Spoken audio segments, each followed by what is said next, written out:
Israel Iran সংঘাতের সবশেষ পরিস্থিতি নিয়ে আলোচনায় স্টুডিওতে আছেন সহকর্মী আমিরুল ইসলাম আলিফ। আলিফ, আপনাকে স্বাগত। যশোর, আপনাকে ধন্যবাদ। আলিফ, ইরান ইসরায়েল সংঘাত ক্রমশ বেড়েই চলছে, সেই চিত্র আমরা দেখছি বিভিন্ন গণমাধ্যমে, আন্তর্জাতিক গণমাধ্যমে খবর হচ্ছে।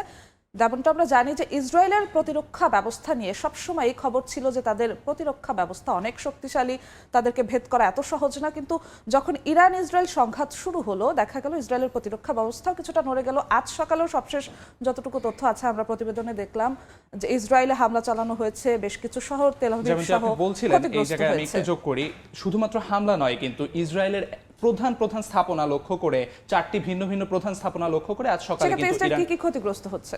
ইসরায়েলের ক্ষতিগ্রস্ত হওয়ার মধ্যে ধরেন প্রতিরক্ষা মন্ত্রণালয় ক্ষতিগ্রস্ত হয়েছে এবং সেই জায়গায় 29 জন কিন্তু হতাহতের খবর আমরা শেষ পর্যন্ত আজকের হামলায় পেয়েছি। প্রথমে খবর ছিল 12 জন এবং সেই হতাহতের সংখ্যা কিন্তু ক্রমান্বয়ে বাড়ছে এবং বাড়তে বাড়তে 29 জনে এসে ঠেকেছে। এই হতাহতের সংখ্যা আরও বাড়বে বলে ধারণা করছে আন্তর্জাতিক সম্পর্ক বিশ্লেষক কিংবা আন্তর্জাতিক গণমাধ্যমগুলো। এই জায়গায় ইরান ইসরায়েলের যে মধ্যবর্তী সংঘাত, এই সংঘাতে প্রথম থেকে ইসরায়েলের অবস্থান কিন্তু বেশ খানিকটা নড়ে গেছে, অর্থাৎ তাদের অবস্থান কিছুটা হলেও নমনীয় পর্যায়ে যাচ্ছে এবং এর পেছনে ইরানের যে হামলা, এই হামলার সক্রিয়তা বা শক্তিশালীতাকে কিন্তু দায়ী করা হচ্ছে যে ইরানের শক্তিশালী হামলার কারণে ইসরায়েল ধীরে ধীরে সরে আসতে বাধ্য হচ্ছে। এই জায়গায় বেশ কিছু তথ্য আমরা জানিয়ে রাখতে চাই, আমরা একটু যাব। ইরান ইসরায়েল সংঘাত শুরু হওয়ার পরবর্তী সময় থেকে কিন্তু যতগুলো হামলা চালানো হয়েছে, আজ সকালের হামলাটি মোটামুটি সবচেয়ে শক্তিশালী। ইসরায়েলি গণমাধ্যমের পক্ষ থেকেও কিন্তু এমনটি দাবি করা হয়েছে, শক্তিশালী হামলা চালানোর খবরটি। ইসরায়েলের মধ্যাঞ্চলে সরাসরি আঘাত করেছে ইরান এবং এই আঘাতের কারণে আমি যেমনটি বলছিলাম 29 জনের হতাহতের খবর আমরা পেয়েছি।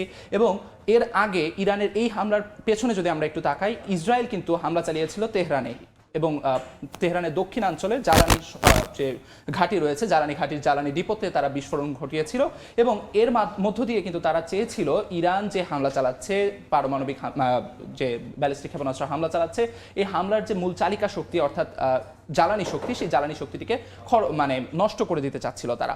এবং এর পেছনে তেহরানের যে হামলা চালালো ইসরায়েল, এর পেছনে কিন্তু ইরান বলল যে তাদের আকাশ প্রতিরক্ষা ব্যবস্থা সক্রিয় আছে এবং দফায় দফায় তারা ড্রোন এবং মিসাইলকে প্রতিহত করার দাবি করেছে এবং তারা আরও হুঁশিয়ারি দিয়ে বলেছে যে বহু বছরের প্রস্তুতি তাদের রয়েছে, কাজে ইসরায়েলের এ সমস্ত হামলা মোকাবেলা করার পূর্ণ সামর্থ্য ইরানের রয়েছে। এবং একই সঙ্গে তারা এই হুঁশিয়ারিও দেয় যে ইরান এখনো তাদের সক্ষমতা বা তাদের সামর্থ্যের পুরোটা দেখায়নি।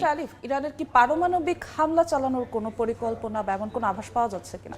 পারমাণবিক হামলা চালানোর পরিকল্পনা যদি থেকেও থাকে, সেটা অবশ্যই তারা হামলার আগে পাবলিকলি রিভিল করার কোনো কথা নয় বা উন্মোচন করার কথা নয়, কিন্তু মনে হয় না এত আন্তর্জাতিক সম্পর্ক বিশ্লেষকদের যে ধারণা, এত সহজেই সক্ষমতাপূর্ণটা তারা দেখায়নি বলছে। তার মানে এই নয় যে খুব শীঘ্রই তারা দেখিয়ে দেবে বা এত সহজেই পারমাণবিক হামলার মতো এত জটিল জায়গায় তারা হয়তো পৌঁছাবে না, এমনটা আশা কেন? কারণ বিভিন্ন আন্তর্জাতিক মহল থেকে কিন্তু সংঘাত বন্ধে বিভিন্নভাবে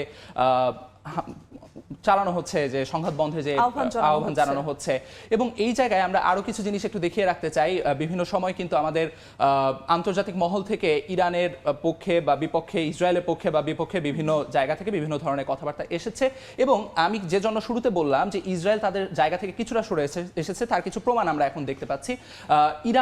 ইরানের যে সরকার, সেই সরকারের পতন ঘটানোর জন্য ইসরায়েল চেষ্টা করছে, এমন দাবি কিন্তু ইসরায়েলের পক্ষ থেকে শুরু থেকে ছিল। নেতানিয়াহু দাবি করেছিলেন ইরানের সরকারের পক্ষে ইরানের জনগণই নেই, তাই ইরানের সরকার হটানো তাদের একটি অন্যতম লক্ষ্য বলে তারা দাবি করছিল।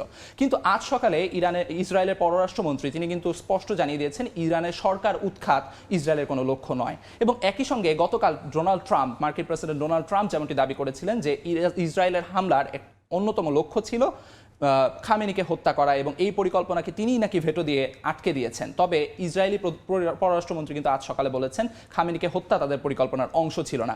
এই জায়গায় আমরা ইসরায়েলের কিছুটা নমনীয় হওয়া বা যদি বলি দুর্বলতা প্রকাশ পাওয়া। আপনি ট্রাম্পের প্রসঙ্গ যেহেতু আনলেন, ট্রাম্প বলেছেন যে তারা ইরান ইসরায়েল সংঘাত বন্ধে তিনি সচেষ্ট এবং ভূমিকা রাখার চেষ্টা করছেন, শীঘ্রই ইরান ইসরায়েল সংঘাত বন্ধ হয়ে যাবেন। এবং তিনি আরেকটি বিষয় যুক্ত করেছেন যে যুক্তরাষ্ট্রকে যেন লক্ষ্যবস্তু না বানানো হয় এই সংঘাতের মাঝখানে।